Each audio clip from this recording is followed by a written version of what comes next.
Ok.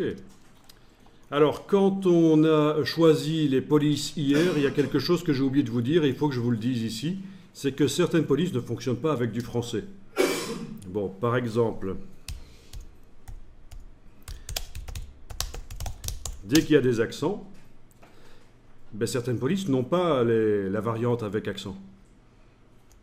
Donc, normalement, à ce stade-ci, on ne change plus la police, mais comme j'ai oublié de vous le dire hier, je vous montre que si je change la police ici avec la flèche, à certains moments, certaines polices, ben, ça va foirer. À la place du « et » accentué, ça va être des, voilà, des caractères qui n'ont rien à voir. Donc ça, il faut vérifier, parce que choisir la police sur du texte latin et puis se rendre compte qu'à la fin, sur du texte en français, ça ne marche pas, ce serait ennuyeux. Bon, là, elles ont quasiment quand même toutes des... Oui, elles ont... Ah ben voilà, par exemple, Helvetica, ici, n'a pas... Celui-là n'a pas les caractères accentués. Bon, ça, il faut y penser. Hein. Donc, je vais revenir en Adobe Garamond Pro. Régular. Mais voilà, vous le savez que ça fonctionne comme ça.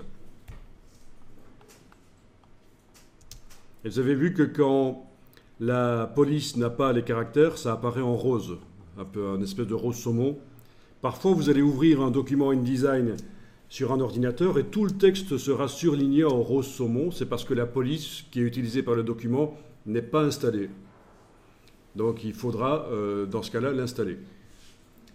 Mais InDesign vous laisse ouvrir le document et même modifier le texte. Bien sûr, pour faire un PDF valable à la sortie, il faudra que la police soit réellement installée et que tout le rose saumon qui surligne le texte disparaisse. D'accord ? Ça, c'est une nouveauté de InDesign par rapport à son concurrent Express, où quand la police n'était pas installée sur l'ordinateur, le document ne voulait pas s'ouvrir. Là, on arrive même à ouvrir un document, même si la police de caractère n'est pas installée.